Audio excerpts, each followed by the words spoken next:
Sir, ಇಲ್ಲಿವರೆಗೂ sugar ಹಾಗೆ kidney stone ಎಲ್ಲದ್ರ ಬಗ್ಗೆ ಮಾತಾಡಿದ್ರಿ. ಈಗ ಇತ್ತೀಚೆಗೆ ಎಲ್ಲರಲ್ಲೂ ಜಾಸ್ತಿ ಆಗಿರೋದು ಜಾಯಿಂಟ್ ಪೇನ್. ಬರೀ ವಯಸ್ಸಾಗಿರೋರು ಅಂತಲೂ ಅಲ್ಲ, ಚಿಕ್ಕ ವಯಸ್ಸಿನವರೆಗೂ ತುಂಬಾ ಹೆಚ್ಚಾಗಿ ಅದು ಕಾಣಿಸ್ಕೊಳ್ತಾ ಇದೆ. ಕುತ್ಕೊಂಡ್ರೆ ಎದಳಕ್ಕಾಗಲ್ಲ, ಮಲ್ಕೊಳಕ್ಕಾಗಲ್ಲ, ಒಂದು ಸ್ವಲ್ಪ ಅಲ್ಲಿಗೆ ಹೋಗಿ ಬಾ ಅಂದ್ರೂ ಸೋಂಬೇರಿತನ, ನೋವು ಅಂತಾರೆ. ಸೊ ಇದೆಲ್ಲ ಹೇಗೆ, ಏನಕ್ಕೆ, ಯಾವ ಕಾರಣಕ್ಕೆ ಬರ್ತಾ ಇದೆ?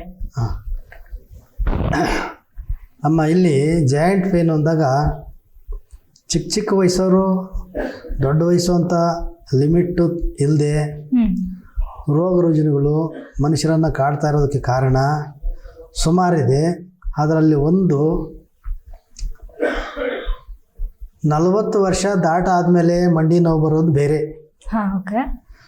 40 ವರ್ಷದ ಒಳಗಡೆನೆ ಕೆಲವ್ರಿಗೆಲ್ಲನೂ ಜಾಯಿಂಟ್ ಪೇನ್ ಬರ್ತಿದೆ. ಜಾಯಿಂಟ್ ಪೇನ್ಗೆ ಒಂದು ವಾತ ರೋಗ ಅಂದರೆ 80 ಥರದ ವಾತ ರೋಗಗಳಲ್ಲಿ ಒಂದು ಕೀಲುವಾತ ಅಂತ ಬರ್ತದೆ. ಕೀಲುವಾತ ಅದು ಜಾಯಿಂಟ್ಗಳಲ್ಲಿ, ಎಲ್ಲ ಥರದ ಜಾಯಿಂಟ್ಗಳಲ್ಲಿನೂ ಸ್ಟಾರ್ಟ್ ಆಗ್ತದೆ. ಇದನ್ನು ಆರ್ಥರೈಟಿಸ್ ಅಂತ ಕರೀತಾರೆ. ಜಾಯಿಂಟ್ಗಳಲ್ಲಿ ನಮಗೆ ನೋವು ಬರ್ತಿದೆ, ಹಾಸ್ಪಿಟ್ಲಿಗೆ ಹೋಗಿ ನಾವು ಮಾತ್ರೆ ತಗೋರೋಣ, ಸುಮಾರು ಮಾತ್ರೆಗಳು ಕೊಟ್ಟು ಕೊನೆಯಲ್ಲಿ ಅವರು ಬ್ಲಡ್ ಚೆಕಪ್ಪು, ಇನ್ನೊಂದು ಮತ್ತೊಂದು ಅದಕ್ಕೆ ಏನಿದೆಯೋ ಸಿಸ್ಟಮ್ ಚೆಕಪ್ಪು ಅದನ್ನು ಮಾಡಿಸಿ ಅದರಲ್ಲಿ ಸಂಧಿವಾತ ರೋಗ, ಕೀಲುವಾತ ರೋಗ, ಸಂಧಿವಾತ ರೋಗ, ಆರ್ಥರೈಟಿಸ್ ಅಂತ ಕಾಣಿಸ್ಕೊಂಡಾಗ ಅದಕ್ಕೆ ಔಷಧಿ ಇಲ್ಲ. ನಮಗೆ ಕೆಲವು ಡಾಕ್ಟರ್ಗಳು ಹೇಳಿರೋ ಪ್ರಕಾರ ಸಂಪೂರ್ಣವಾಗಿ ವಾಸಿ ಆಗುವಂಥ ಸಾಧ್ಯತೆಗಳು ತೀರಾ ಕಡಿಮೆ. ಇಂಗ್ಲೀಷ್ ಮೆಡಿಷನ್ನಲ್ಲಿ ಆರ್ಥರೈಟಿಸನ್ನು ಸಂಪೂರ್ಣವಾಗಿ ವಾಸಿ ಮಾಡೋದಕ್ಕೆ ಕಷ್ಟ ಆಗ್ತಿದೆ. ಅದು ಸವಾಲಾಗಿರ್ತಕ್ಕಂಥ ಸಮಸ್ಯೆ. ಅದು ದೀರ್ಘಕಾಲಿಕವಾಗಿ ಔಷಧಿಗಳನ್ನು ಬಳಕೆ ಮಾಡ್ತಾ ಹೋಗಬೇಕು. ಅದು ಏನಕ್ಕೆ ಬರುತ್ತೆ ಅಂತ? ಸಂಧಿವಾತ, ವಾತ ಅಂದ ತಕ್ಷಣವೇ ಸಂಧಿವಾತ.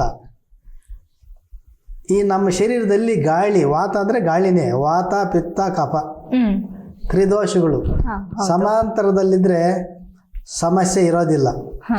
ಇಲ್ಲಿ ಸಂಧಿವಾತ, ಗಾಳಿ ಶರೀರದಲ್ಲಿ ಸಂಧಿಗಳಲ್ಲಿ ಹೋಗಿ ಶೇಖರಣೆ ಆಗಿ ಅಲ್ಲಿ ಉರಿ ಊತ ಉತ್ಪತ್ತಿ ಆಗುತ್ತೆ.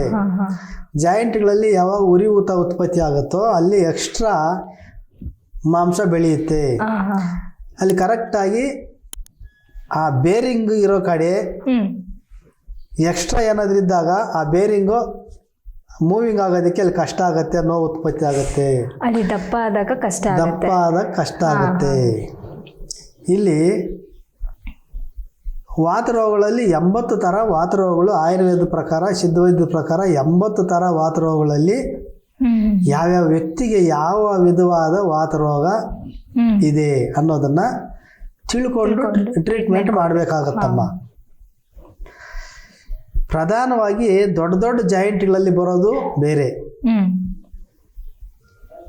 ಸಣ್ಣ ಜಾಯಿಂಟ್ಗಳಲ್ಲಿ ಬರೋದು ಬೇರೆ. ಕೆಲವ್ರಿಗೆ ಒಂದು ಭಾಗದಲ್ಲಿ ಬರುತ್ತೆ, ಬಲಗಡೆಗೋ ಅಥವಾ ಎಡಗಡೆಗೋ. ಸ್ವಲ್ಪ ದಿವಸ ಬಲಗಡೆ ಇರುತ್ತೆ, ಸ್ವಲ್ಪ ದಿವಸ ಅದು ಚೇಂಜ್ ಆಗುತ್ತೆ. ಒಂದು ಸಾರಿ ಇಲ್ಲಿ ನೋವು ಬರುತ್ತೆ, ಮತ್ತೆ ಚೇಂಜ್ ಆಗಿ ಇಲ್ಲಿ ನಿಂತೋಗುತ್ತೆ, ಇಲ್ಲಿ ಬರುತ್ತೆ, ಇಲ್ಲಿ ನಿಂತೋಗುತ್ತೆ, ಮತ್ತೆ ಇಲ್ಲಿ ಬರುತ್ತೆ. ಇದು ಚೇಂಜ್ ಆಗ್ತಾ ಇರ್ತದೆ. ಸುಮಾರು ಮಾತ್ರೆಗಳು, ಔಷಧಿಗಳು, ಟ್ರೀಟ್ಮೆಂಟ್ಗಳು ಎಲ್ಲ ಮಾಡಿ ಕೊನೆ ಪಕ್ಷಕ್ಕೆ ವರ್ಷಾನುಗಟ್ಟಲೆ ಟ್ರೀಟ್ಮೆಂಟ್ ಮಾಡಿ ಎಷ್ಟಿದೆಯೋ ಸಂಧಿವಾತಕ್ಕೆ, ಆರ್ಥರೈಟಿಸ್ಗೆ ಡಾಕ್ಟರ್ಗಳು ಎಲ್ಲ ಟ್ರೀಟ್ಮೆಂಟು ಮಾಡಿ ಮುಗಿದಾದ್ಮೇಲೆ ವಾಸಿ ಆಗಬೇಕಿತ್ತು, ವಾಸಿ ಆಗಲಿಲ್ಲ ಅಂದಾಗ ಕೆಲವ್ರಿಗೆ ಆರ್ಥರೈಟಿಸು, ಕೀಲುವಾತ ಅನ್ನೋ ಹೆಸರುಗಳಲ್ಲಿ ಇದ್ದೂ ಅದಕ್ಕೆ ಸಂಬಂಧಪಟ್ಟು ಏನೇನೋ ಔಷಧಿಗಳು ಬಂದಿದ್ದಾವೆ ಅದನ್ನೆಲ್ಲ ಅದ್ರ ಮೇಲೆ ಪ್ರಯೋಗ ಮಾಡಿ ವಾಸಿ ಆಗಲಿಲ್ಲ ಅಂದಾಗ ಭೂತ ವೈದ್ಯಕ್ಕೆ ಸಂಬಂಧಪಟ್ಟು ಇದರಲ್ಲಿ ಸುಮಾರು ಥರ ಇದ್ದಾವೆ. ದಾಟ ದೋಷ ಇದೆ, ಇದೆಲ್ಲನೂ ಔಷಧಿಗೂ ಭಾಗಕ್ಕೆ ಬರೋದಿಲ್ಲ, ಭೂತ ವೈದ್ಯದ ವಿಚಾರದಲ್ಲಿ ಹೋಗುತ್ತೆ. ದಾಟ ದೋಷ ಅಂತಿದೆ, ಮಾಟ ದೋಷ ಅಂತಿದೆ. ಇದು ಕೆಲವರಲ್ಲಿ ಈಗೇನು ಗೊತ್ತಿಲ್ಲದೆ ಇರೋರಿಗೆ ಏನೋ ಹೇಳಿದ್ರೆ ಅರ್ಥ ಆಗಲ್ಲ. ಈಗ ನಾವು ಟಾಪಿಕ್ಗೆ ಹೋದಾಗ, ಭೂತ ವೈದ್ಯದ ವಿಚಾರಕ್ಕೆ ಹೋದಾಗ ಅದು ಅರ್ಥ ಆಗುತ್ತೆ. ಈಗ ನಿಮ್ಮಲ್ಲಿ ಭೂತವೈದ್ಯ ವಿಚಾರ ಇಲ್ಲ, ಬರೀ ಆಯುರ್ವೇದ ಇದೆ. ನನ್ನಲ್ಲಿ ಭೂತವೈದ್ಯ ಇದೆ, ಆಯುರ್ವೇದ ಇದೆ, ಸಿದ್ಧವೈದ್ಯ ಇದೆ, ನನ್ನ ಅನುಭವದ ಪ್ರಕಾರ ಎಲ್ಲ ಔಷಧಿ ಭಾಗದಲ್ಲೇ ಔಷಧಿ ವಿಧಾನದಲ್ಲೇ ಕಾಯಿಲೆ ವಾಸಿ ಆಗುತ್ತೆ ಅಂತ ಇಲ್ಲಮ್ಮ. ಶರೀರದಲ್ಲಿ ಯಾವುದೇ ವಿಧವಾದ ಸಮಸ್ಯೆಗಳು ಔಷಧಿ ಭಾಗದಲ್ಲಿ ಯಾವಾಗ ವಾಸಿ ಆಗಲ್ವೋ ಅಂಥ ಸಂದರ್ಭದಲ್ಲಿ ಭೂತ ವೈದ್ಯಕ್ಕೆ ಸಂಬಂಧಪಟ್ಟಿರುತ್ತೆ ಅಂತ ನನ್ನ ಅನುಭವ. ಭೂತ ವೈದ್ಯ ಅಂದರೆ ಏನು ಅಂದರೆ, ಭೂತ ವೈದ್ಯದಲ್ಲಿ ದಾಟದೋಷ ಸೇರ್ಕೊಳ್ಳುತ್ತೆ, ದೋಷ ಮಾಡಿಸುವಂಥದ್ದಿದೆ, ದಾಟುವಂಥದ್ದಿದೆ. ಅಂದರೆ ಎಷ್ಟೋ ಜನಕ್ಕೆ ಹುಣಸೆ ಮರದಲ್ಲಿ ಹುಳಿ ಇದೆ ಅಂದರೆ ಅನುಭವಕ್ಕೆ ಬಂದಿದೆ, ವರ್ಷಾನುಗಟ್ಟಲೆ ಇವುಗಳಿಂದ ಹುಳಿ ಇದೆ ಹುಣಸೆ ಮರದಲ್ಲಿ ಹುಳಿ ಇದೆ ಅಂದಾಗ ಇದ್ರೇನೆ ಹುಳಿ ಇರೋದು. ಹಾಗೇನೆ ಯಾವುದು ಸುಳ್ಳು ಅದು ಸ್ವಲ್ಪ ದಿವಸಕ್ಕೆ ಅಂತ್ಯ ಆಗಬೇಕು. ಅಂತ್ಯ ಆಗದೇನೆ ಬೆಳ್ಕೊಂಡು ಬರ್ತಾನೇ ಇದೆ ಅಂದರೆ ಅದರಲ್ಲಿ ಸತ್ಯ ಇದೆ ಅಂತ ಅರ್ಥ ಮಾಡ್ಕೋಬೇಕು ಜನ. ಹೌದು ಹೌದು. ಯಾವಾಗಲೂ ನಾವು ಯಾವುದೋ ಒಂದು ಮೀರಲಾದ ಸಮಸ್ಯೆ ಶರೀರ ಅದನ್ನು ಅನುಭವಿಸ್ತಿದೆ ಅಂದರೆ, ಯಾವುದೋ ಒಂದು ನೋವನ್ನು ಅನುಭವಿಸ್ತಿದೆ ಅಂದರೆ ಎಷ್ಟು ಲಿಮಿಟ್ ಇದೆಯೋ ಔಷಧಿ ಭಾಗ, ಆಯುರ್ವೇದ ಆಗ್ಬೋದು, ಅದು ಅಲೋಪತಿ ಇಂಗ್ಲೀಷ್ ಮೆಡಿಷನ್ ಆಗ್ಬೋದು, ಇನ್ನೊಂದು ಮತ್ತೊಂದು ಎಷ್ಟೋ ಮಾರ್ಗ ಇದ್ದಾವೆ ರೋಗವನ್ನು ನಿರ್ಮೂಲನೆ ಮಾಡ್ಕೊಂಡು ವಾಸಿ ಮಾಡ್ಕೊಳ್ಳೋಕ್ಕೆ. ಎಲ್ಲ ಕ್ಷೇತ್ರದಲ್ಲೂ ನಾವು ಮಾತ್ರೆ ಮದ್ದುಗಳೆಲ್ಲ ತಿಂದು ವಾಸಿ ಆಗಲಿಲ್ಲ ಅಂದರೆ ಒಂದು ಸಾರಿ ನಾಡಿ ಪರೀಕ್ಷೆ ಮಾಡೋರನ್ನ, ಒಂದು ಸಾರಿ ಭೂತ ವೈದ್ಯರನ್ನ ಸಂಪರ್ಕ ಮಾಡಬೇಕು, ಕಂಡುಕೊಳ್ಳೋದು ಉತ್ತಮ. ಇದು ಯಾವ ಕಾರಣದಿಂದ ಬಂದಿದೆ ಪತ್ತೆ ಹಚ್ಚುವಂಥ ದಾರಿ ಕರೆಕ್ಟಾಗಿ ರೋಗವನ್ನು ಪತ್ತೆ ಹಚ್ಚಿದ್ರೆ ಅದನ್ನು ಹೋಗಲಾಡಿಸ್ಬೋದು. ರೋಗವನ್ನು ಪತ್ತೆ ಹಚ್ಚೋಕ್ಕಾಗಲಿಲ್ಲ ಅಂದರೆ ಅದನ್ನು ನಿರ್ಮೂಲನೆ ಮಾಡೋಕ್ಕಾಗಲ್ಲ. ಇಲ್ಲಿ ನೋವು ಅಂತ ಬಂದಾಗ, ಜಾಯಿಂಟ್ ಪೇನ್ ಅಂತ ಬಂದಾಗ ನಮ್ಮ ಹತ್ರ ಬರ್ತಕ್ಕಂಥ ವಿಚಾರಗಳು ಜಾಸ್ತಿ. ಎಲ್ಲ ಥರ ಹಾಸ್ಪಿಟ್ಲ್ಗಳು, ಮಾತ್ರೆಗಳು, ಮದ್ದುಗಳು, ಆಯುರ್ವೇದ, ಇನ್ನೊಂದು ಮತ್ತೊಂದು ಹೆಸರು ಹೇಳೋದಕ್ಕೆ ಎಷ್ಟಿದಾವೋ ಅಷ್ಟು ಸಂಪೂರ್ಣವಾಗಿ ಮಾತ್ರೆ ಮದ್ದುಗಳನ್ನು ತಿಂದು ಮುಗಿಸಿ ಕೊನೆಯಲ್ಲಿ ಏನಿರ್ಬೋದಿದು ಸವಾಲಾಗಿ ನಿಂತಿದೆ ಅಂತ ಆವಾಗ ಭೂತ ವೈದ್ಯರನ್ನ ಸಂದರ್ಶನ ಮಾಡೋದು ಉಂಟು. ಹಂಗಾಗಿ ನನ್ನ ಹತ್ರ ಬರ್ತಾರೆ. ನಾವು ಅದನ್ನು ಕಂಡುಕೊಳ್ಳೋಂಥ ವಿಧಾನದಲ್ಲಿ ಕಂಡುಕೊಂಡಾಗ ಅದು ದಾಟದೋಷ ಆಗಿದ್ರೂ ಕೂಡ ಸಮಸ್ಯೆ ಆಗುತ್ತೆ. ಮಾಟದೋಷ ಭೂಮಿ ಮೇಲೆ ಇಲ್ಲ ಅಂತನ್ನೋರು ಕೆಲವರು, ಇದೆ ಅಂತನ್ನೋರು ಕೆಲವರು. ಇದೆ ಅಂತನ್ನೋರು ಯಾರು? ಅನುಭವ ಪಡೆದಿರೋರು. ಇಲ್ಲ ಅನ್ನೋರು ಅನುಭವ ಇಲ್ಲದೆ ಇರೋರು. ಅವರವರ ಅನುಭವಕ್ಕೆ ಬಿಟ್ಟಿದ್ದು ಅದು ನಂಬಿಕೆ ಇಲ್ದಿದ್ದು ವಿಚಾರ. ಅವರವರ ಅನುಭವ ಆಗಿರೋರು ಇದೆ ಅಂತಾರೆ, ಅನುಭವ ಇಲ್ಲದೆ ಇರೋರು ಇಲ್ಲ ಅಂತಾರೆ. ಇಲ್ಲಿ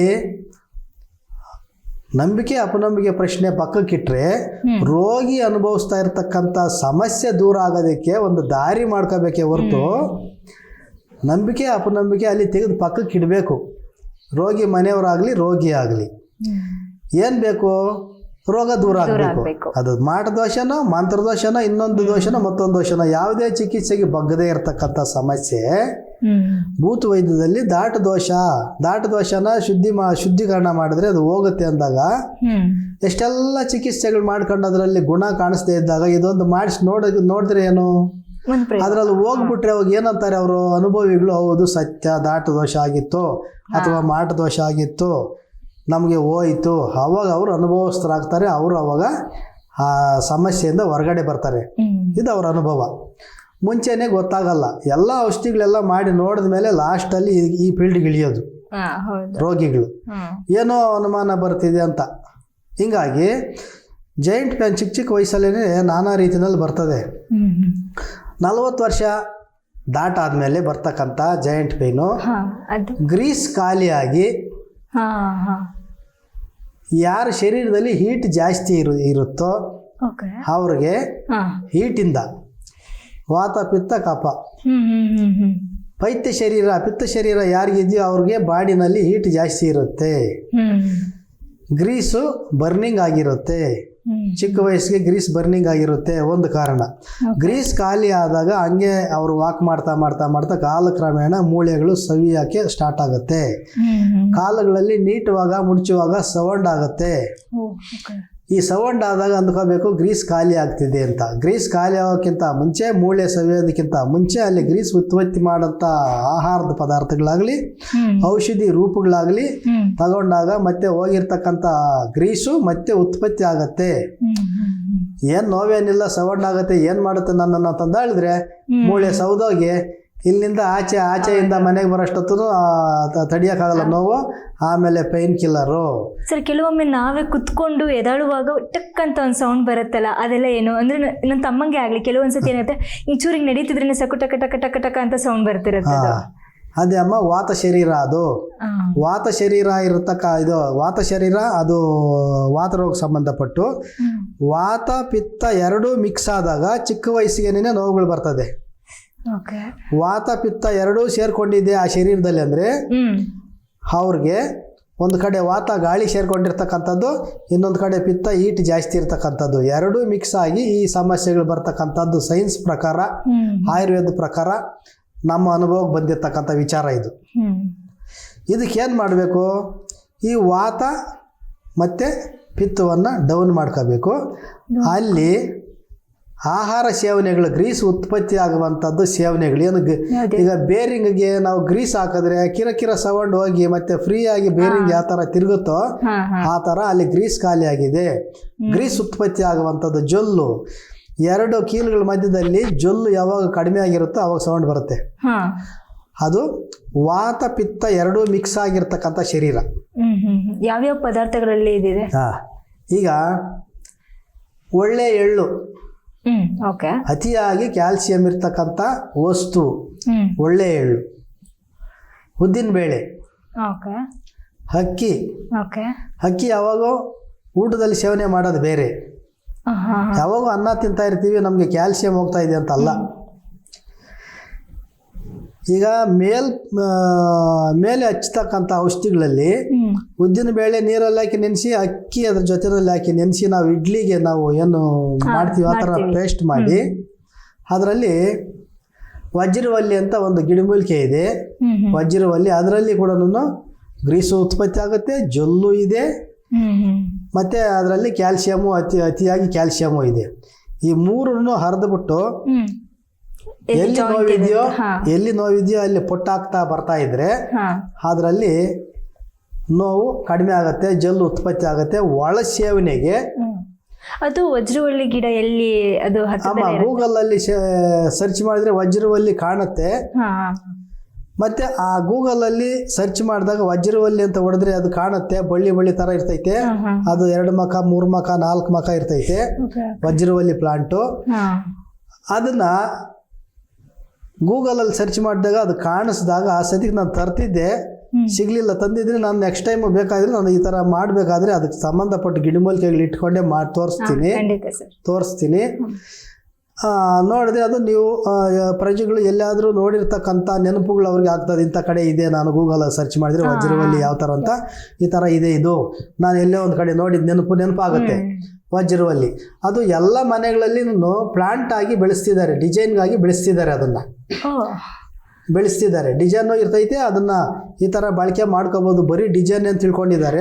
ಕೆಲವೊಮ್ಮೆ ನಾವು ಯೂಸ್ ಮಾಡ್ತಿರ್ತೀವಿ, ಬಟ್ ಅದು ನಮಗೆ ಗೊತ್ತಿರಲ್ಲ. ಅದು ಹೌದಮ್ಮ.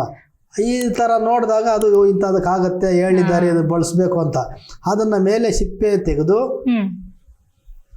ನಾವು ಪುದೀನ ಚಟ್ನಿ ಮಾಡ್ತೀವಲ್ವಾ, ಆ ಥರ ಮೇಲೆ ಸಿಪ್ಪೆ ತೆಗೆದು, ಈ ನುಗ್ಗೆಕಾಯಿಗೆ ಸಿಪ್ಪೆ ತೆಗೆದು ನಾವು ಸಾಂಬಾರ್ಗೆ ಹಾಕ್ತೀವಲ್ಲ ಆ ಥರ ಸಿಪ್ಪೆ ತೆಗೆದು ಕಡಲೆಪಪ್ಪು, ಉದ್ದಿನ ಬೇಳೆ ಇದೆಲ್ಲ ಒಂದು ಸ್ವಲ್ಪ ಬೆಚ್ಚಗೆ ಮಾಡ್ಕೊಂಡು ಅದ್ರ ಜೊತೆ ಚಟ್ನಿ ಮಾಡ್ಕೊಂಡು ತಿಂದರೆ ಒಳಸೇವನೆ ಔಷಧಿ. ಅದು ಒಳಸೇವನೆ ಔಷಧಿ. ಹಚ್ಕೊಂಡ್ರೆ ಹೊರಲೇಪನ ಔಷಧಿ. ಎರಡೂ ಮಿಕ್ಸಿ ಮಾಡ್ಕೋಬೇಕಾ ಅಥವಾ ಹಂಗೆ ಬಿಸಿ ಮಾಡಿ ಇದು ಮಾಡಬೇಕಾ? ಮಿಕ್ಸಿ ಮಾಡ್ಕೋಬಹುದು, ಒರಳಲ್ಲಿ ರುಬ್ಕೋಬಹುದು. ಈ ಸೊಪ್ಪನ್ನ ಯಾವ ತರ ಹುರ್ಕೊಂಡು ಬಾಂಡ್ಲಿನಲ್ಲಿ ಫ್ರೈ ಮಾಡ್ಕೊಂಡು ಯಾವ ತರ ಚಟ್ನಿ ಮಾಡ್ತಾರೋ ಚಟ್ನಿಗೆ ಹಾಕೋದೆಲ್ಲ ಹಾಕಿ ಅದ್ರ ಜೊತೆಗೆ ಉದ್ದಿನ ಬೇಳೆ ಕಾಳು ಹಾಕಿದ್ರೆ ಉದ್ದಿನ ಬೇಳೆ ಅದು ಕಬ್ಬಿಣಕ್ಕೆ ಸಮಾನ. ಅಷ್ಟೊಂದು ಗಟ್ಟಿಮುಟ್ಟಾದ ಕ್ಯಾಲ್ಸಿಯಂ, ಅತಿಯಾದ ಕ್ಯಾಲ್ಸಿಯಂ ಇರ್ತಕ್ಕಂಥದ್ದು ಉದ್ದಿನ ಬೇಳೆ. ಉದ್ದಿನ ಬೇಳೆನ ಸ್ವಲ್ಪ ಬೆಚ್ಚಗೆ ಮಾಡಿ ಹಾಕಬೇಕು. ವಜ್ರವಲ್ಲಿದು ಒಂದು ಕನಿಷ್ಠ ಒಬ್ಬರಿದ್ರೆ ಒಂದು 2 ಕಡ್ಡಿ ಥರ, 4 ಜನ ಇದ್ರೆ ಒಂದು 4 ಅಥವಾ ಒಂದು 6 8 ಹೆಚ್ಚಾಗಿ ತಗೊಂಡೇನು ತೊಂದರೆ ಇಲ್ಲ. ಪುದೀನ ಸೊಪ್ಪನ್ನು ನಾವು ಎಣ್ಣೆನಲ್ಲಿ ಗೋಳಿಸ್ದಂಗೆ ಅದನ್ನು ಬಿಸಿ ಮಾಡಿ ಗೋಳಿಸ್ಕೊಂಡು ಚಟ್ನಿ ಮಾಡ್ಕೊಳ್ಳೋದು. ಬೆಳಗ್ಗೆ ಸಂಜೆ ಚಟ್ನಿ ಆಹಾರದಲ್ಲಿ ಚಟ್ನಿ ರೂಪದಲ್ಲಿ ಸೇವನೆ ಮಾಡೋದು. ಅದು ಹೆಚ್ಚಾಗಿ ಕ್ಯಾಲ್ಸಿಯಂ ಉತ್ಪತ್ತಿ ಆಗುತ್ತೆ. ಮತ್ತು ಅದರಲ್ಲಿ ಜೊಲ್ಲಿರುತ್ತೆ. ಆ ಜೆಲ್ ಇರುತ್ತೆ, ಆ ಜೆಲ್ಲು ಬಾಡಿ ಒಳಗಡೆ ಹೋಗುತ್ತೆ. ಎಲ್ಲೆಲ್ಲಿ ಖಾಲಿ ಇದೆಯೋ, ಈಗ ನೋಡಿ ನೀರು ಹಾಕಿದ್ರೆ ಎಲ್ಲಿ ಹಳ್ಳ ಇದೆಯೋ ಆ ಹಳ್ಳದಲ್ಲೋ ಕುತ್ಕೊಳ್ಳುತ್ತಲ್ವಾ. ನಮ್ಮ ಶರೀರದ ಪ್ರಕೃತಿ ನಿಯಮ ಏನಿದೆಯೋ ಎಲ್ಲಿ ಏನಿಲ್ವೋ ಅದು ತಗೊಳುತ್ತೆ. ಆ ಥರ ಎಲ್ಲಿ ಏನಿಲ್ವೋ ಅದು ನೋವಿನ ರೂಪದಲ್ಲಿ ನಿಮಗೆ ತೋರ್ಪಡಿಸುತ್ತೆ. ನನಗೆ ಇಂಥದ್ದಿಲ್ಲ ಇಲ್ಲಿ, ಇದರಿಂದ ಇಂಥ ಸಮಸ್ಯೆ ನಾನು ತೋರಿಸ್ಕೊಡ್ತಾ ಇದ್ದೀನಿ, ನೀವು ತಿಳ್ಕೊಳ್ಳಿ ಅಂತ ನೋವುಗಳು ಕೊಡ್ತವೆ. ಆ ನೋವುಗಳು ಕೊಟ್ಟಾಗ ಕರೆಕ್ಟಾಗಿ ಅದಕ್ಕೆ ಬೇಕಾಗಿದ್ದು ನಾವು ಕೊಟ್ಟರೆ ಸರಿ ಹೋಗುತ್ತೆ. ಅದನ್ನು ಸುಮ್ಮನೆ ಆ ಥರ ಮಾಡಿದೆ. ಆಯುರ್ವೇದನೇ ಯಾರಿಗೂ ಗೊತ್ತಿಲ್ಲ. ಹೊತ್ತು ಹುಟ್ಟಿದ್ರೆ ಸಾಕು, ಯಾವುದೋ ಒಂದು ಸಲೀಸಾಗಿ ಗುಳಿಗೆ ಸಿಗುತ್ತೆ, ಗುಳಿಗೆ ಹಾಕ್ಕೊತಾರೆ, ಹತ್ರನೇ ಸಿಗ್ತದೆ. ಹಿಂಗೆ ಮಾಡ್ಕೊಂಡು ಪೂರ್ತಿ ರೀಪ್ಲೇಸ್ಮೆಂಟ್ಗೆ ಬರ್ತಾರೆ. ದುಡ್ಡು ಇಲ್ದಿರೋರು ರೀಪ್ಲೇಸ್ಮೆಂಟ್ ಮಾಡ್ಕೊಳ್ಳೋಕ್ಕಾಗಲ್ಲ. ಮನೆಯಲ್ಲಿ ಕೋಲು ಟಾಯ್ಲೆಟ್ ಮನೆಗೆ ಹೋಗಿ ಬರೋಷ್ಟೊತ್ತಿಗೆ ಇವರು ಒಂದು ವರ್ಷದ ನೋವು ಒಂದು ದಿನದಲ್ಲಿ ಕಾಣಿಸುತ್ತೆ. ಟಾಯ್ಲೆಟ್ ರೂಮ್ಗೆ ಹೋಗಿ ಬರೋಷ್ಟೊತ್ತಿಗೆ ಎದ್ದೇಳೋಷ್ಟೊತ್ತಿಗೆ ಮೇಲಕ್ಕೆ ಎದ್ದೇಳೋಷ್ಟೊತ್ತಿಗೆ ರಾಮ ಅಕ್ಷರಗಳು ಎಷ್ಟು ಸಾರಿ ನುಡ್ದಿರ್ತಾರೋ, ಕುಂತ್ಕೊಳ್ಳೋವಾಗ ರಾಮ ಅದು ನೋವು ಮರೆಯೋದಕ್ಕೆ ಅಯ್ಯೋ ರಾಮ ಇದು ಆ ನೋವನ್ನು ಮರೆಯೋದಕ್ಕೆ ಬಾಯಲ್ಲಿ ಬರ್ತಕ್ಕಂಥ ಬೀಜಾಕ್ಷರ ಮಂತ್ರಗಳವು. ಏನು ನೋವು ಮರೆಯೋದಕ್ಕೆ ಮಂತ್ರ ಸುಳ್ಳು, ತಂತ್ರ ಸುಳ್ಳು, ಮಂತ್ರದಿಂದ ಮಾವಿನಕಾಯಿ ಉದುರುತ್ತಾ ಇದೆಲ್ಲ ಹೇಳ್ಕೊಳ್ಳೋದಕ್ಕೆ ಇದಾವಲ್ವ ಪದಗಳು. ಆ ಪದ ಬಾಳಿಕೆಗೆ ಒಂದು ಮಾತು ಹೇಳ್ತೀನಿ ಅಮ್ಮ. ಕೆಳಗಡೆ ಬಿಡಿದ ತಕ್ಷಣ ಅಯ್ಯೋ ಅಮ್ಮ ಅಂತಾರೆ. ಆ ಗಮನ ಎಲ್ಲ ಅಮ್ಮನ ಮೇಲೆ ಹೋಗುತ್ತೆ, ನೋವು ಮೇಲೆ ಮರೀತದೆ. ಇದೇ ಮಂತ್ರ. ನೋವಿನ ಮರ್ಸೋದಕ್ಕೆ ಆ ಅಕ್ಷರದ ಬೀಜಾಕ್ಷರದ ಒಂದು ಕಂಪನಗಳು ನಮ್ಮ ಬಾಡಿಗೆ ಎಫೆಕ್ಟ್ ಆಗ್ತದೆ. ಮಂತ್ರ ಸುಳ್ಳು ಅಂತ ಹೇಳ್ತಾರಲ್ವಾ, ಮಂತ್ರ ಸುಳ್ಳು ಅನ್ನೋರಿಗೆ ಬೀಜಾಕ್ಷರಗಳೇ ಮಂತ್ರ. ಬೀಜಾಕ್ಷರಗಳು ಶಬ್ದದ ತರಂಗಗಳು. ಬಾಯಲ್ಲಿ ಬರ್ತಕ್ಕಂಥ ಶಬ್ದದ ತರಂಗಗಳೇ ಮಂತ್ರಗಳೇ ಬೀಜಾಕ್ಷರಗಳು. ಯಾಕೆ ಕೆಳಗಡೆ ಬಿದ್ದ ತಕ್ಷಣನೇ ಯಾರಿಗೂ ಗೊತ್ತಿಲ್ಲ ಅಯ್ಯಮ್ಮ ಅನ್ನೋದು. ಅಯ್ಯಮ್ಮ ಅನ್ನೋಷ್ಟೊತ್ತಿಗೆ ಇಲ್ಲಿ ನೋವು ಕಡಿಮೆ ಆಗಿರುತ್ತೆ. ಬೆಂಕಿನಲ್ಲಿ ಬೆರಳಿಡೋಷ್ಟೊತ್ತಿಗೆ ಅಯ್ಯಮ್ಮ ಅಂತದ್ದು. ಆ ಮಾತು ಬಾಯಿಂದ ಈಚೆ ಬರೋಷ್ಟೊತ್ತಿಗೆ ನೋವು ಕಡಿಮೆ ಆಗಿರುತ್ತೆ. ಆ ವಾಯ್ಸ್ ನೋಡಿ, ಅದು ಆ ವಾಯ್ಸ್ದು ವೈಬ್ರೇಟು ನಮ್ಗೆ ನೋವು ಕಡಿಮೆ ಮಾಡುತ್ತೆ. ಇದು ಮಂತ್ರದೊಂದು ಶಕ್ತಿ, ಮಂತ್ರದೊಂದು ವೈಬ್ರೇಟು. ಮಂತ್ರದಲ್ಲಿ ಪ್ರಾಣ ಇದೆ, ಮಂತ್ರದಲ್ಲೆಲ್ಲ ಬೀಜಾಕ್ಷರಗಳೇ ಬರ್ತದೆ. ಆ ಬೀಜಾಕ್ಷರಗಳಲ್ಲಿ ವೈಬ್ರೇಷನ್ ಇದೆ, ಅದರಲ್ಲಿ ಜೀವ ಇದೆ. ಮಂತ್ರ ಸತ್ಯ ಅಂತ ನನ್ನ ಅನುಭವ.